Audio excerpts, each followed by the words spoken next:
Welcome to the Restore Colorado webinar. My name is Zach Swank. I work with Boulder County and the Partners for a Clean Environment program. I'm joined here today by Anthony Myint of Zero Foodprint, Phil Taylor of Mad Agriculture, and Daniel Asher of River and Woods and many other restaurants, as well as Tim Scheel of Subway Sandwiches at Boulder. And I think we've got a really exciting presentation for you today. What we're going to be talking about is a public-private initiative where really local government, nonprofits, our restaurant industry, our farming community are all coming together to really work together and close the loop on our food cycle. And so without further ado, I'm going to turn it over to my friend Anthony to really introduce this concept and how folks can get involved. Thanks, everybody. Thanks, Zach. And thanks a lot to Phil and Daniel and Tim and whoever else ends up speaking. It's really been a pleasure to work with everybody on building this program. And I will say that if the people on this call, maybe by the time everybody gets here, participate in this movement, then I think we can really create a new normal that will maybe even set a global precedent and really help to start taking a lot of carbon out of the atmosphere through farms and ranches. So I'm really excited to have everybody. My background is in the restaurant industry. My wife and I started doing pop-ups in 2008 before that even was a term. And it turned into a permanent pop-up in San Francisco called Mission Chinese Food. That eventually expanded to New York with my friend Danny, the chef. That location was in a Thai takeout window. And ostensibly, it was a party Chinese restaurant. But miraculously, it won the New York Times Restaurant of the Year award in 2012. And we found ourselves at these kind of celebrity chef conferences, drinking a beer with the #1 chef in the world or kicking a soccer ball with the #2 chef in the world and stuff. And so fast forward a few years, my wife and I had a daughter and we just started thinking a lot about climate change and the future and really wanting to use our platform and the cultural capital and the fiscal capital of the restaurant industry to help fight climate change and become part of the solution. And so we started this nonprofit Zero Foodprint, which is my focus today. But we also started a restaurant called The Perennial, where we were championing regenerative agriculture and carbon farming. And that's how I first met Phil too. And so that was, back in 2015, before most people had even heard the term regenerative agriculture. And we're trying to get people to, pay an extra $1 for really great ingredients and hope that that would eventually change the system. And what we started to learn is it wasn't changing the system. It wasn't changing. Things weren't changing fast enough. And so I'm going to do a screen share here that gets into some of the program. But we began a public-private collaboration in California with various state agencies. Let me know if you can see this, guys. That's good. And cool. And really what got us inspired was a lot of research coming out at the time. So there's this organization called Project Drawdown that is analyzing a bunch of global climate solutions, whether it's renewable energy or food waste or educating girls. And what's amazing is that, first of all, we can solve the climate crisis. So according to Project Drawdown, society can take about 1 trillion tons of carbon out of the atmosphere or reduce from our current trajectory. And we can do that by 2050. And in order to do all that, it would cost 1% of GDP each year. And then as we're considering which solutions to go after, of course, a lot of us are in the restaurant industry. And so usually we think of these things like, energy and transportation as the big contributors, and they are. But this chart here is about solutions. And so this represents the opportunity. And so what's really exciting to me is that food, farming, and land use represent, almost half the total opportunity, much more than electricity or transportation. And then also that regenerative cropping and managed grazing are super beneficial, creating, a better local food system, resilience, water conservation. For each dollar invested, they generate about $20 in savings to the society, as well as $20 in profit for the farmer. I'll just skip through some of these things. And so I'll leave Phil to tell us more about regenerative ag. But basically what we're working on with Boulder and Denver and also state agencies in California is a new approach that I would call a table to farm approach.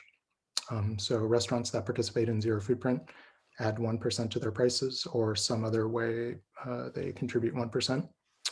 And it basically gives the consumer a way to take climate action. So at the moment we have kind of this,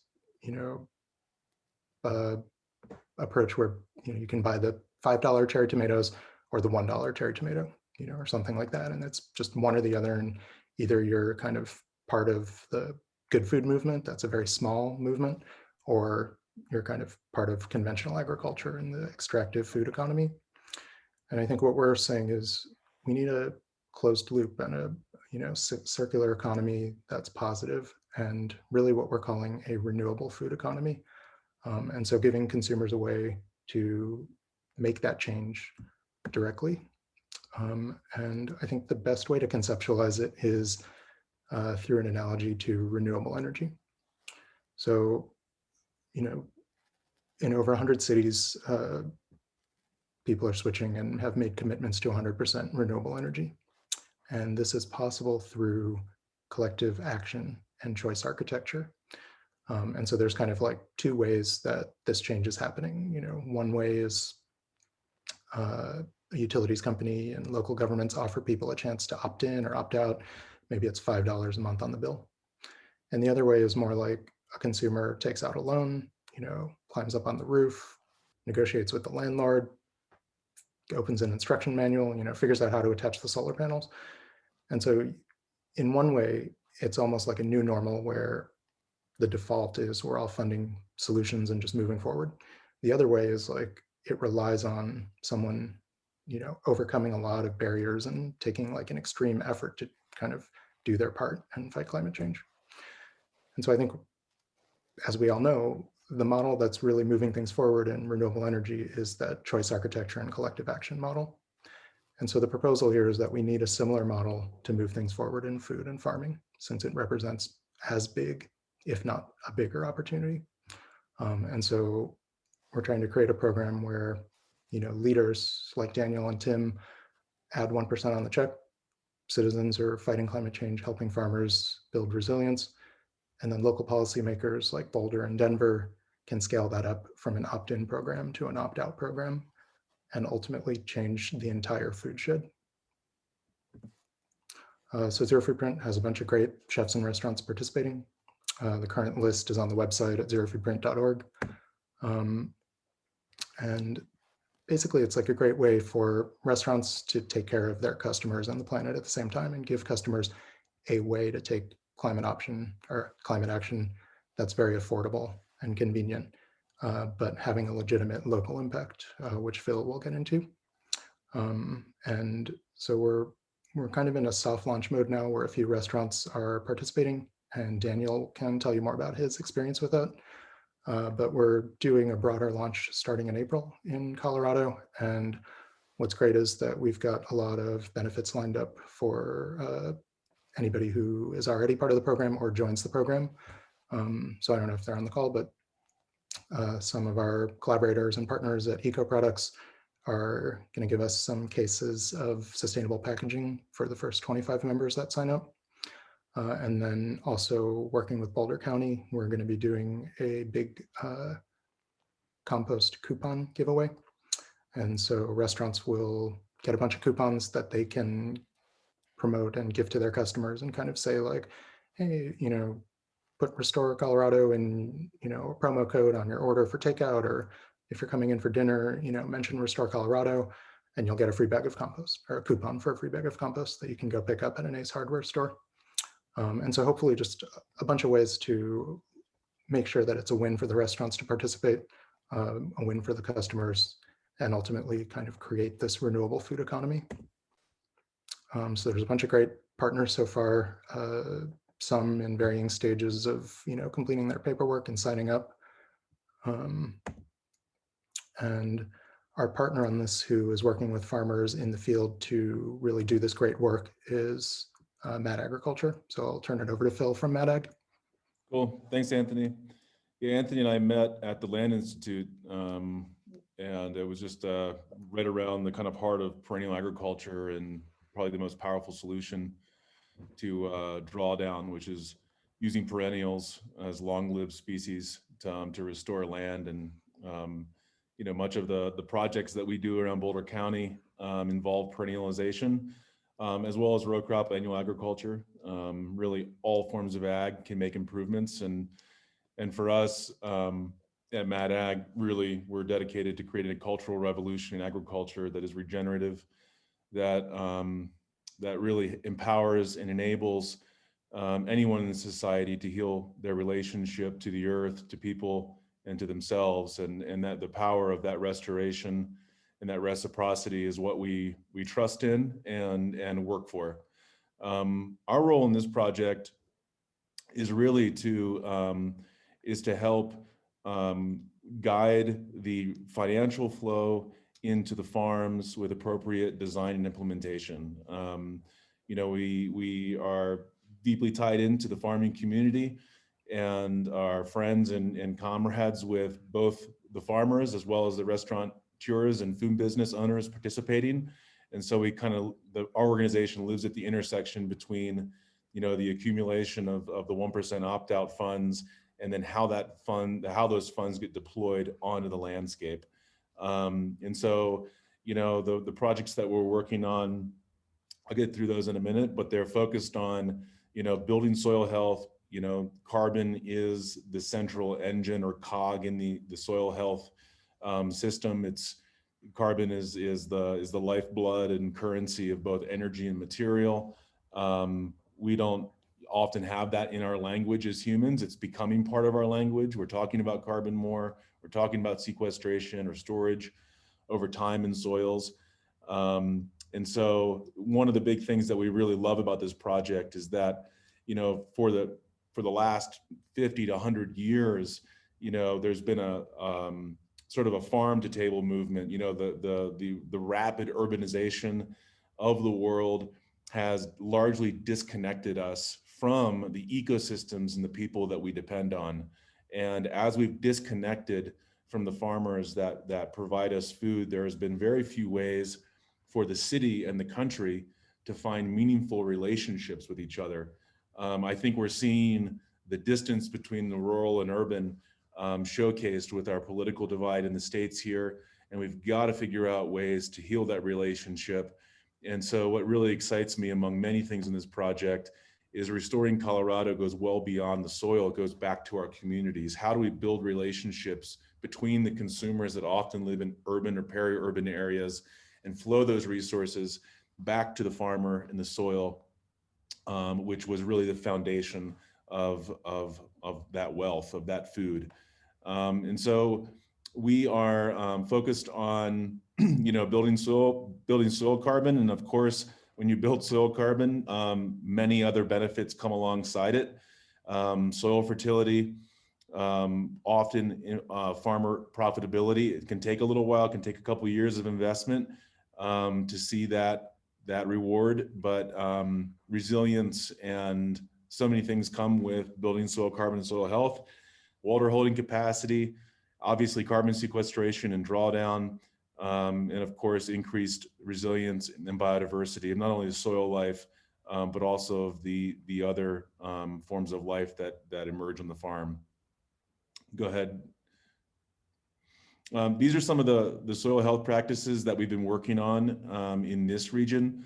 We've been working on integrating cover crops into systems. This is quite challenging because of the lack of late water that we have. And so Mad Ag has been working with a lot of farmers to integrate cover crops into active crops. So you plant crops together. As you drive along, you probably see vast monocultures of corn or beans or sugar beets and those kinds of things. And we're really trying to shake that up by adding more diversity. Compost application is one of the most powerful forms of creating drawdown in the sense that it catalyzes a state shift in the system.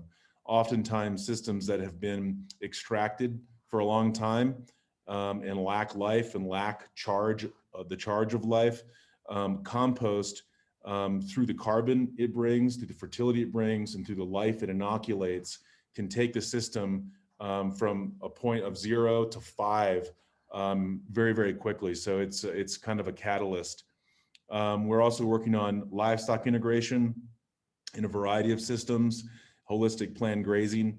We're also working on reperennializing. So some areas that have been degraded either through overgrazing or through prairie dogs or a variety of other things, working on to plant critical perennial plantings and nurse those into health again, restoring not necessarily pastures, but short grass steppe prairie for rangeland in some of those situations.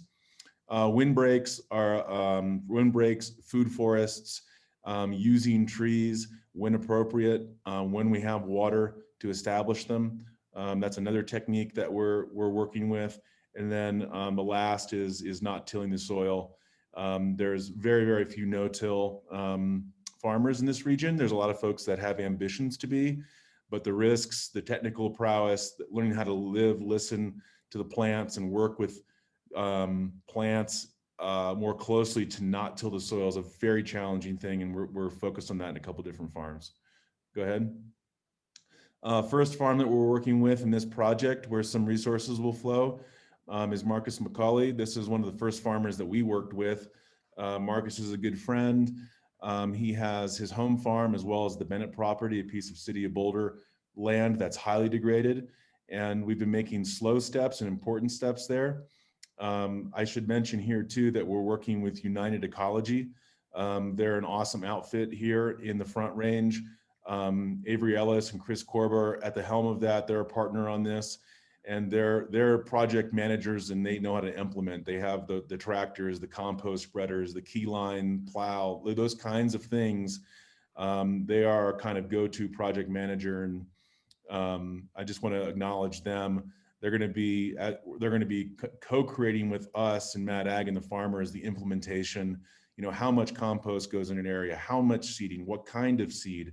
Those are really, really complicated questions to answer well in a context of a farm. And so, what we don't want to do, which a lot of folks, I think it's easy to think about, is project what we want for a farmer.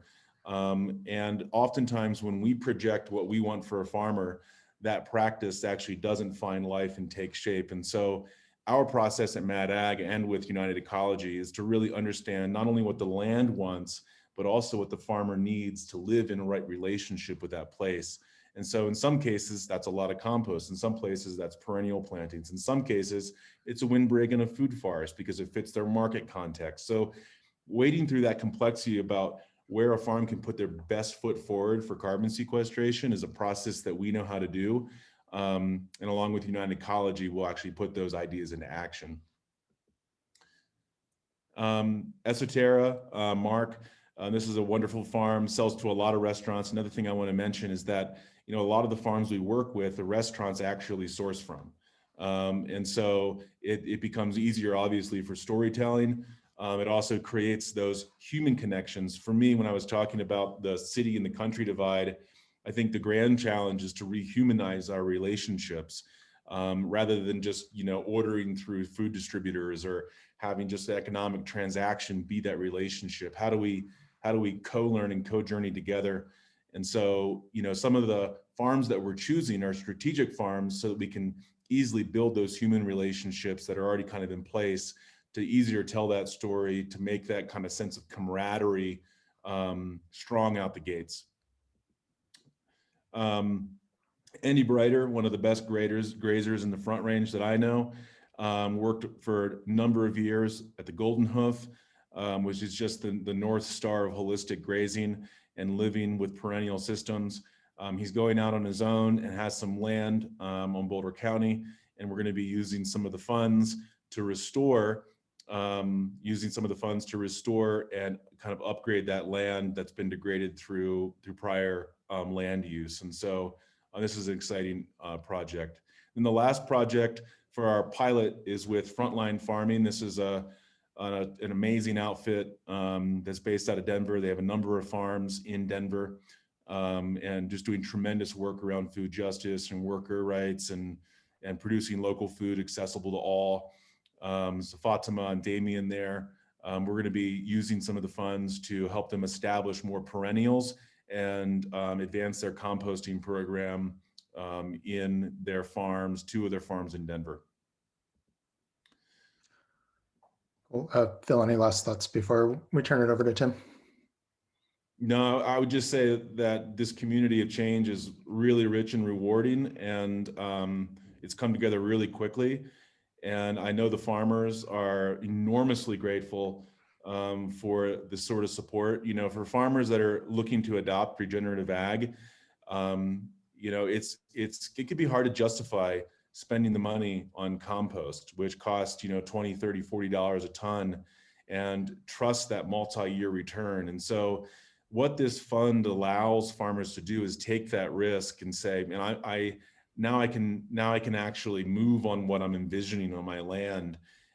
Clearly there'll be carbon outcomes, and those are things that Mad Ag I forgot to mention, will also be monitoring. We're doing before and after and tracking the fate of the soil health. We'll be using a mixture of Haney test and active carbon measures to do that, where we do our work. But for the farmers, you know, this is just a really, really huge mechanism for them to take that risk and restore their soil health and ultimately produce better food for all to have. So I would just encourage you to participate. It's a community project, and it's a lot of fun, and I think it can really create a lot of change. So I'm happy to be a part of it and to see everyone here on the call. Cool, thanks, Phil. Yep. I've been super pleased to make the acquaintance of Tim Scheel on the past, I don't know, dozen weeks of calls working on this program. And so Tim is going to speak a little bit about compost and potentially probably Boulder Subway locations helping to lead this effort. Hi, everybody. I'm Tim Scheel. I own all the Subway locations in Boulder. And I kind of came on board with this because composting interests me not in many different ways. One of which in the last, I'd say 6 years, I've raised 7 hogs on my property in Erie. And in the process of doing that, I used all the compost and all the scraps and bread and leftovers in the stores to feed those pigs. And it kind of takes a different approach to this a little bit. And I know everybody probably composts at home, and they take the compost outside and they put it in their bucket and they put it out there and they turn in soil. Well, in this process, we're actually doing it another step further by helping farmers regenerate the land, that actually everything that we produce or in our restaurants or in our stores comes from them one form or a way or another. Across our counters, everything we serve comes from a farmer. And so in this process, we have an opportunity to be able to help those farms regenerate those lands, and taking our compost hopefully down the road here one more step further, and hopefully eliminating the idea of having a truck coming and picking up our compost at our restaurants, but actually having it delivered to farms that be able to use it on those farms to regenerate soils and hopefully feed animals as well, if we can get to that point. So thank you for everybody for joining this meeting, and hopefully we can take this a step further and keep moving this plan forward. Thank you. Oh, awesome. And I feel like, you know, it really helps me feel confident about that idea of creating a new normal, you know, that it's not just amazing chefs, you know, from independent restaurants like Daniel. It's a bigger movement that is countywide and, you know, can really benefit a bigger swath of the food system. So I first met Daniel at Slow Food a couple of years ago, and I was amazed because he sat there with me for maybe like an hour and we were talking about all these, you know, visions of how we could improve the food system and all these things. And here we are today. So Daniel, thanks for all your leadership in Boulder and Denver. Thanks, Anthony. Yeah, and thanks, Phil, Zach, and Tim. Congrats on implementing that at the Boulder Subway locations. That's huge. That's a really great paradigm shift that I think is extremely important, specifically with a brand that isn't necessarily associated with an independent restaurant mindset. So to be able to have that, in our arsenal as we mobilize this, I think is vastly important and a great representation of things that are turning in a very important direction. So thank you for pioneering that. It's very appreciated and fantastic to hear. So I just wanted to come at this from the perspective of, a cook and just, trying to implement this at a restaurant and then a couple additional restaurants, because I know, hearing something like this sounds fantastic and you think this is great. I want to be part of this change. I want to lead the way. And then there's the mechanics of actually integrating this into a restaurant model that, currently we are all going through, one of the most desperate times in the history of the world, and specifically one of the most challenging moments for the hospitality industry globally and locally. So, it comes to bear like, well, how do I do this and how challenging is it? And in the midst of everything that's going on, and as we hopefully navigate out of the COVID, pandemic, how do we shift gears and move towards the future and look at things like this as avenues for global wellness and a huge infusion of positive opportunity to implement long-term change in a system that hasn't made much sense for way too long. And this was our dilemma after, meeting Anthony and speaking with him multiple times and becoming deeply inspired. And then also looking at the fact that we're sitting in the middle of this, pandemic with, coming out of some shutdowns and trying to figure out how to retool things and shifting business models and literally just trying to stay in survival mode as long as possible. How to do this, and we did it, and it's worked, and it's gotten a great response. I can't say that enough. We weren't sure how this would be taken in the middle of everything, and people are unsure of the dining out, model, and restaurants are trying to figure out ways to remain viable and inspirational and gathering places for the community when the community is hesitant to gather. So it's a challenge, but this project, what Zero Foodprint represents, and the way that multiple organizations have come together to pilot this here in Colorado right now, right after California, is a pretty beautiful statement on ourselves as a state and as a mindset, and specifically having the opportunity to rock this out in Boulder and Denver is huge, and what this is going to become and needs to become will be epic. And the fact that we are here in this moment now and can define that course is very powerful, and should be approached with that level of sacredness. And it's remarkable. And Phil, you're amazing. The work that MADAG does is transformational in many ways, and adopting the Zero Foodprint model, which I find as, I look at restaurants, I've always looked at food as a tremendously powerful medium for change, because we all need it to survive. And it also represents the basic essence of survival and also luxury. So it touches upon all these different things in our socioeconomic system that need to work better together and in more harmony. So being able to adopt this and just simply say that the model we went with was just adding a 1% line on the guest check. And it literally just says 1% carbon farming. And that's all it says. We've been doing this since October, in the middle of the craziness. And we've had everyone that has asked about it, and there's a great, training module that Anthony and Tiffany provide through Zero Foodprint. It's super simple.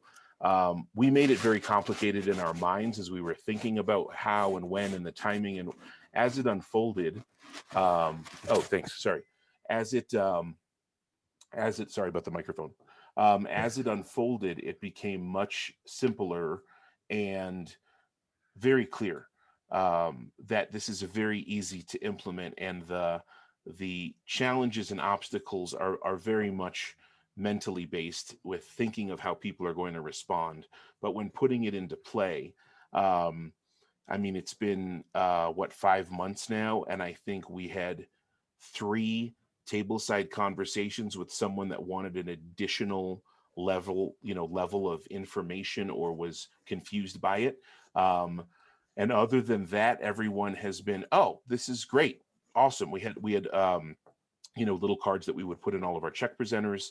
People would make comments to the serving staff, hey, this sounds fantastic.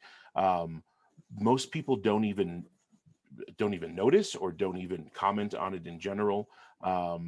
And I think being able to know that 1% of our impact as a restaurant is immediately going back to extremely important work on the ground, in the soil, in our communities, is deeply meaningful. And the staff is super engaged with it.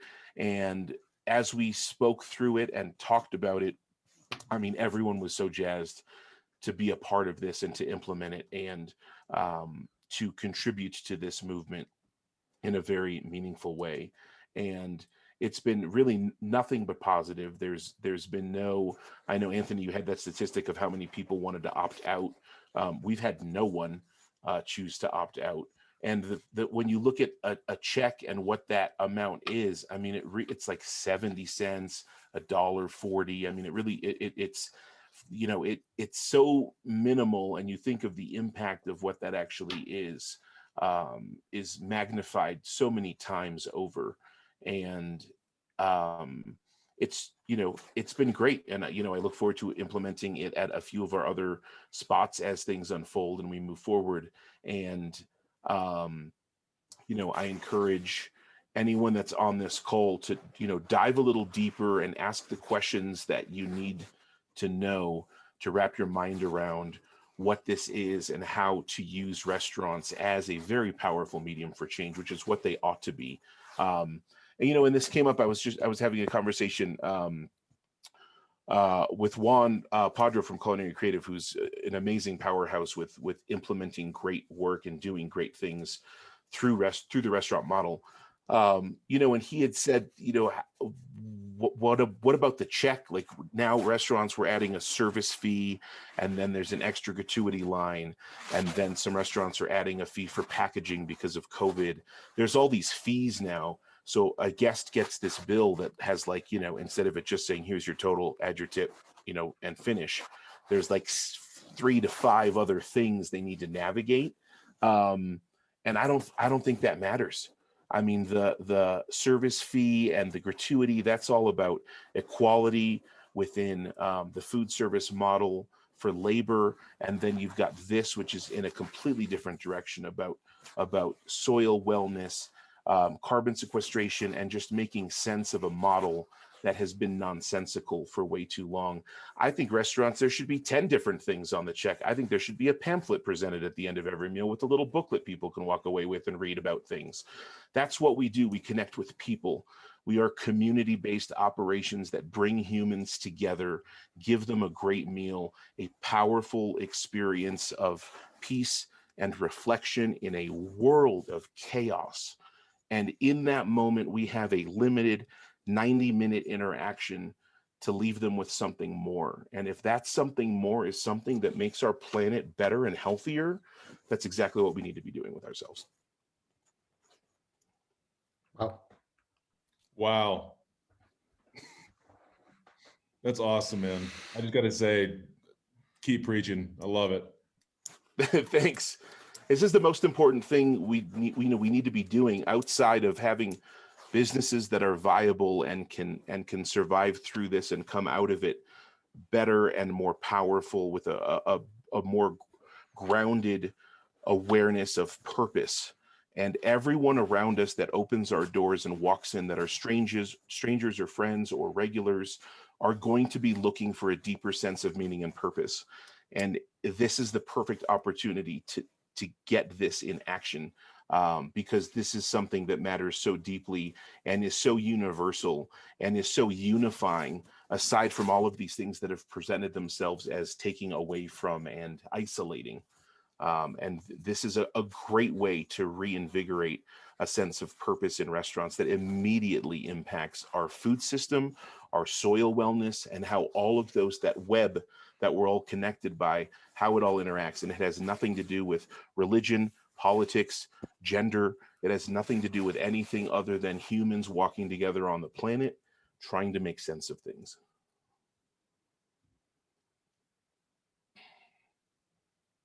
And Anthony's a wealth of, like, a ridiculous wealth of knowledge, you know, as is Phil in many ways, but the Zero Foodprint template is so easy to digest, and it's presented in a format that is very accessible. And I know there's a lot of technicality in this, and there's a lot of words that silvopasture, and there's a lot of things that people are like, I don't even know what that is.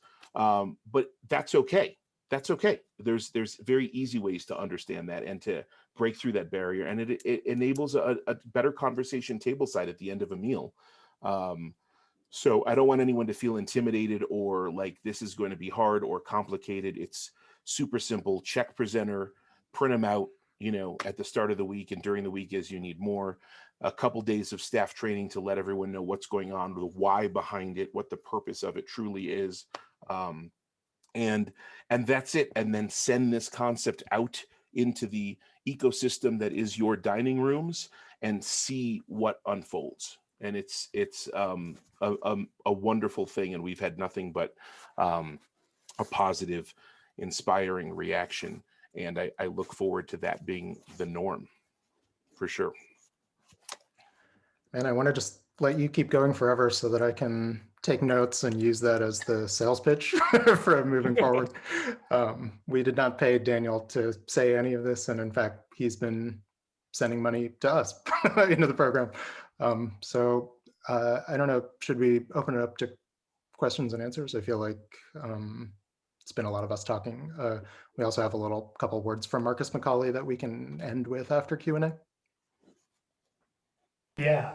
I'm going to stop the screen share too. Sure, yeah. So the first question we got is, can we share the slides? Yeah, absolutely. I'll send you a PDF, Zach. Does that make sense? And then everybody. Yep, and then I can share it out with everybody. Yep. And then another question we got: is there a place for folks to volunteer and help this cause? Sure. It depends on what your expertise is. You can get in touch with us at info@zerofoodprint.org. Phil, I don't know if you're seeking volunteers. Right now, we're not. In the future, that could change. Most of our practices are being implemented by the farmers in United Ecology and ourselves. There might be room for volunteers for some perennial planting days. I would suggest signing up for the Mad Ag newsletter to stay privy of those opportunities. Awesome. And you know, for the organizing effort around Restore Colorado, it's a great question. It's honestly not something that I think we really talked about, but we meet weekly, and want to give a shout out to Tim for being a part of that, you know, from the get-go, you know, not only, you know, participating with the restaurant, but helping to organize this whole initiative. So we'll definitely take this back to, you know, what could we, you know, how could we get volunteer help? And one of the things I want to do now, I see some more questions rolling in. Please keep putting your questions in the Q&A. But I wanted to launch a quick poll just to get a sense of who's here and what your level of interest is. So you can describe yourself as a restaurant, a farm, or another organization. And then for each of those, you have two options. I'd like to learn more, or I'd like to sign up. or I'm happy to attend. I'm not interested in getting more involved at this time. So I'm going to launch that poll now, and just encourage everyone to fill that out, so we can get a sense of who's interested. One of the questions we just got was, how does a restaurant sign up? What is the process? And Anthony, I wonder if you could speak to that. Sure. So we have a kind of simple commitment form. Basically, a restaurant signs up and they are sending 1% of sales. As Daniel mentioned, we think, especially in these tough times for restaurants, the easiest way to do that is to just add a simple opt-out fee. Daniel has had nobody opt out so far, and positive reaction. When we were doing it at Mission Chinese, when we were having dine-in pre-COVID, I think we probably served like 40,000 people and had one party of 2 opt out and one party of 4 opt out. So it was really, really low resistance. And we actually were stress testing it with a 3% fee at Mission Chinese. So again, barely anybody noticed. 99% of people who did notice were psyched, and then like the 1 or 2 people opted out, no big deal. Some people, as Daniel mentioned, also like don't want to add one more charge. We totally respect that. And so you can still just like hit your 1% commitment really any way you want. So some people do something like add $1 on the burger, and it just says like, $1 to local carbon farming or whatever. Or you could do like, make the pasta dish $18.18, instead of 18. And then you can even like call that out, and here's a little, where's the 18 cents going to help local farmers fight climate change, or whatever you want to do. So basically you can get in touch with us just at zerofoodprint.org and kind of click through and get a bunch of information that way. I'll try to pop the link into the chat in a second. I'm trying to pull up the video and different stuff too. So, and we'll share out the link with everyone after the webinars with the slides as well. I see we got about half the people, maybe 3/4 of folks voted. If you haven't voted yet, or filled out the poll, not voted, but filled out the poll, please do. I think it's worthy to note that of the restaurants on this call, 87% of the restaurants on this call who filled out the poll said they want to learn more or sign up, and I think that's sort of emblematic of how exciting this initiative is. It was something that we at Boulder County first learned of from the city of Boulder, our colleagues over there, and then we were able to secure some funding from the U.S. Department of Agriculture. Need to give some props for them for helping to get this pilot going and launching Restore Colorado. And just, the more people hear about it, the more people want to get involved. Props to Susan Renaud and the city of Denver for getting involved. They've been a part of the planning process as well. And there's a question of, what is the role of local municipalities? How do they help? So would definitely, Tiffany, encourage you or others to reach out to me, and you'll have my contact information as well. We have weekly planning calls to launch and lead this initiative in Colorado. And we're very welcoming of adding in additional municipalities supporting the initiative, the ways in which Boulder County is helping, the ways in which City of Denver is helping, ways in which City of Boulder is helping, is to share the word through our networks. We were helping to do some of the legwork to get this initiative launched here in Colorado. Boulder County is the fiscal sponsor for the USDA grant that is getting this all off the ground with seed funding. So there's a lot of work to do in terms of promoting it to our communities, sharing it with our networks. So lots of opportunities, and would love to welcome anyone into this partnership and collaboration. So we'll have more follow-up there. Let's see. Here's a question. Can you describe how more of this 1% fund will go to local agriculture, soil health, carbon farming? What kind of work will be done with this funding? And maybe, I don't know, maybe that's a good segue for the video. Oh, okay. Yeah. Sure, I'll do or yeah, let's let Phil answer and then Yeah, I can just close with the video. It's okay. sure, let's do that. Yeah, I mean, the funding goes directly to the farmers to implement regenerative ag practices or carbon farming practices, whatever language the farmer uses. It needs to be carbon beneficial, but regenerative practices are carbon beneficial. So things like funding compost, things like funding the seed costs and planting for perennial plantings, things like funding cover crops and their it just goes right to the cost of actually doing the work.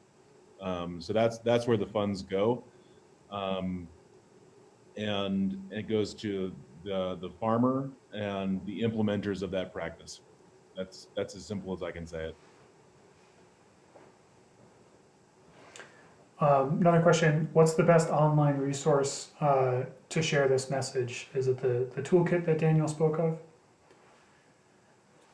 Well, we have a toolkit for people who have signed up. We can make that available for sure. But I mean, really quite a lot of information is just at our website, which is at zerofoodprint.org. And I've popped in kind of the URL. It's just right on the front page too, but just if you want to become a member right away and just join the movement. But yeah, pretty much all the info's there, but we also are glad to answer questions just by email or whatever. And Anthony, we have a Restore Colorado page as well.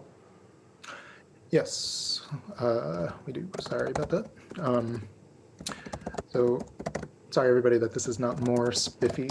We're in the process of building it out, but it's just zerofoodprint.org/restore Colorado.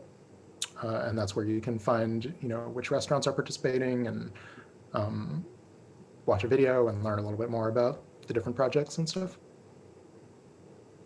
I add one thing. Yeah.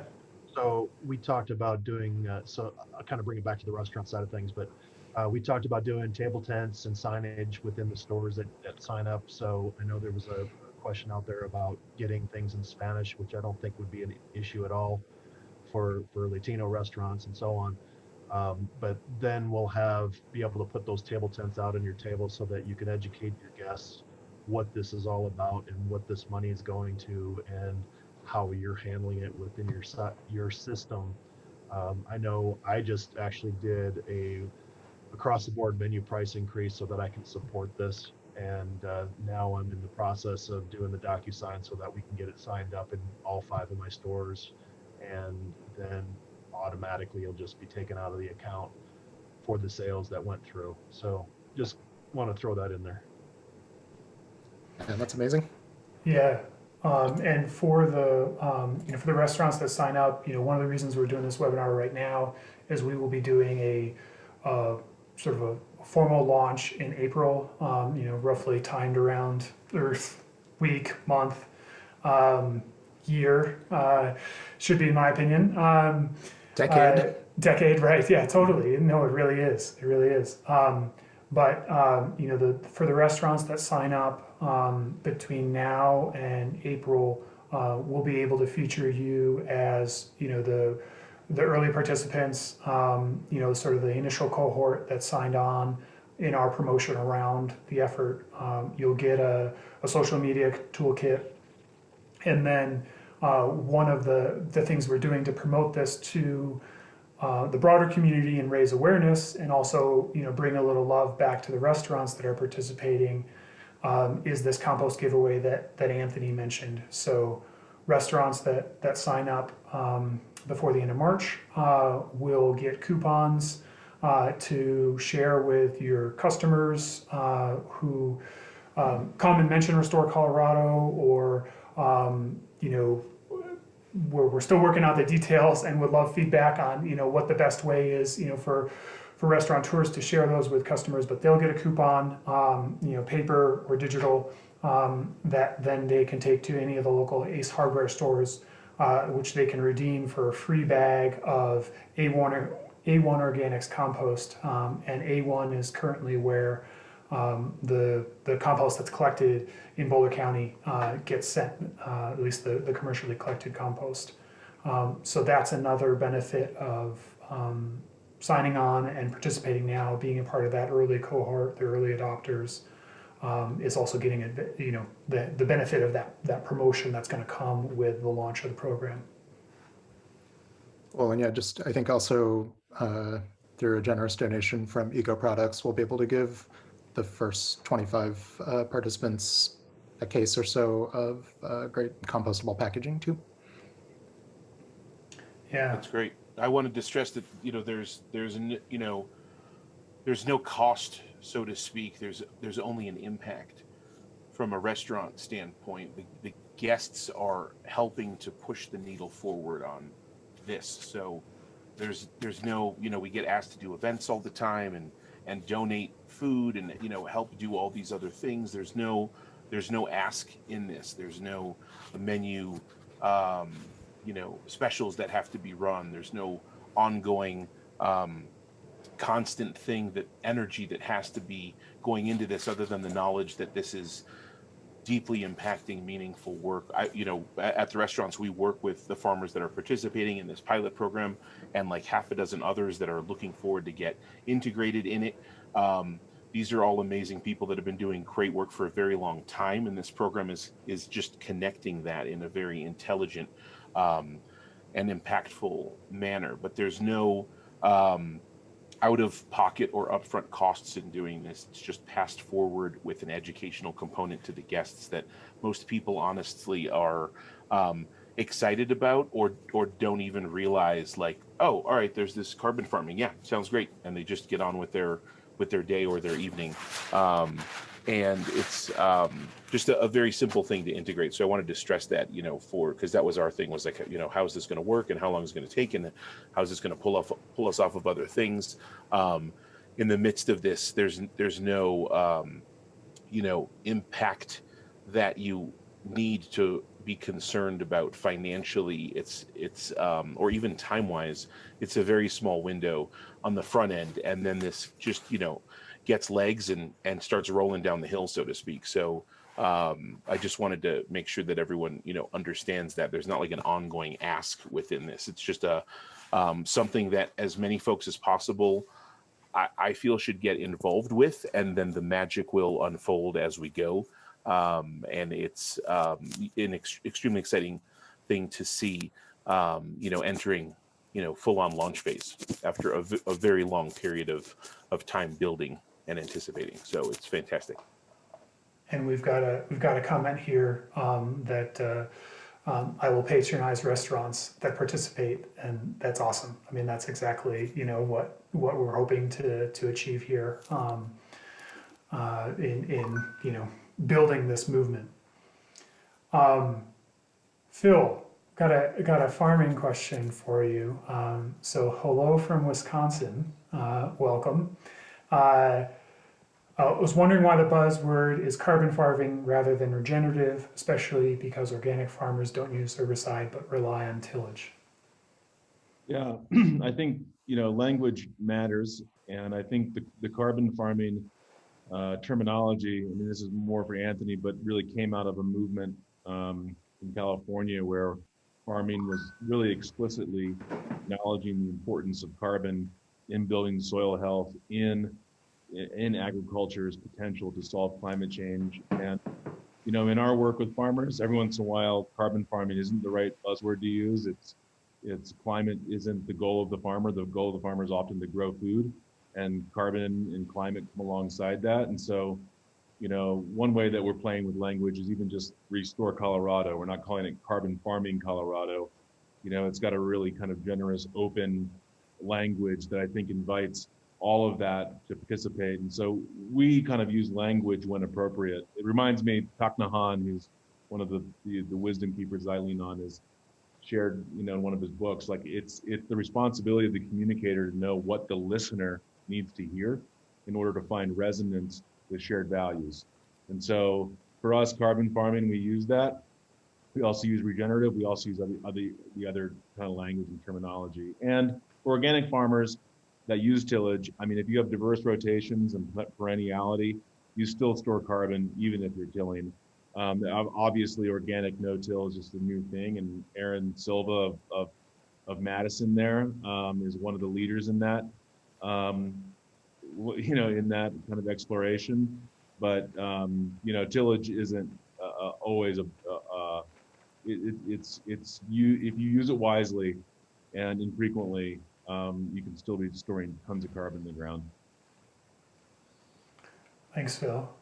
Got a message from Sarah Brito here. Can help activate the 38 plus Colorado restaurants who already participate in the Good Food 100 restaurants. Yeah, absolutely, Sarah. Let's connect. We'll follow up after the call. I think really appreciate that.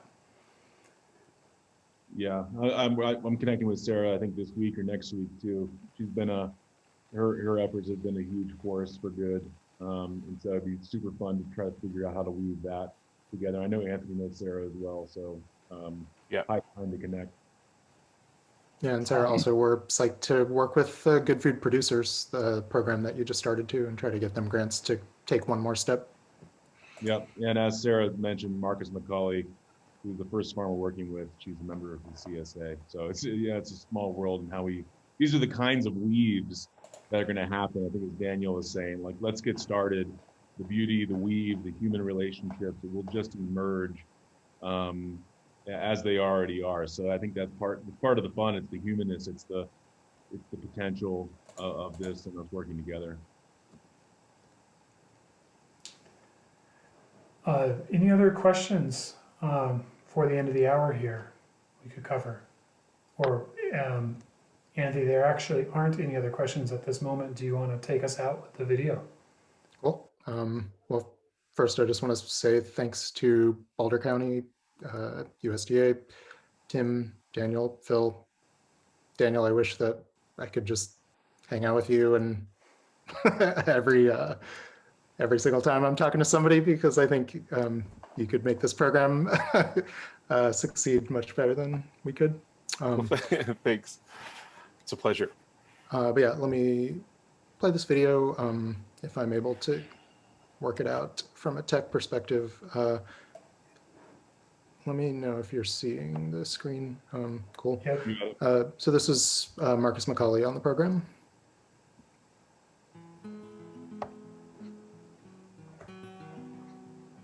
Over the last 40 years, 30% of the world's farmland has gone out of production. That's because the way that the land has been farmed is it extracted the value out of it to the point when it's no longer productive. It's going to take investment and time to bring life back to the soil. The current food system incentivizes a race for yield. And yield doesn't capture nutrient density. Nutrient density comes from healthy soil practices. So this program is a way for a consumer to vote for healthy soil practices. Healthy soil grows the most nutrient dense and delicious food possible. It also happens to sequester carbon and have a major impact on climate change.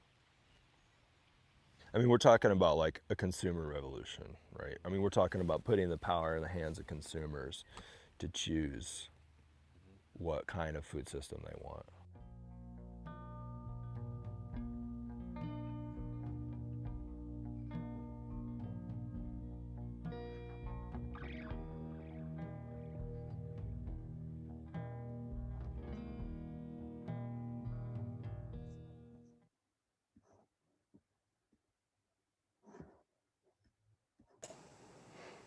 It's always so inspiring to hear, Marcus. And I'm going to leave it on those words. I can't do better than that. I want to thank everyone for attending today. Thank our panelists for being here, and for the folks who are already involved in this initiative and the folks who are about to get involved. Thank you all, and I look forward to building this movement together. Thanks, everybody. Yeah, cheers.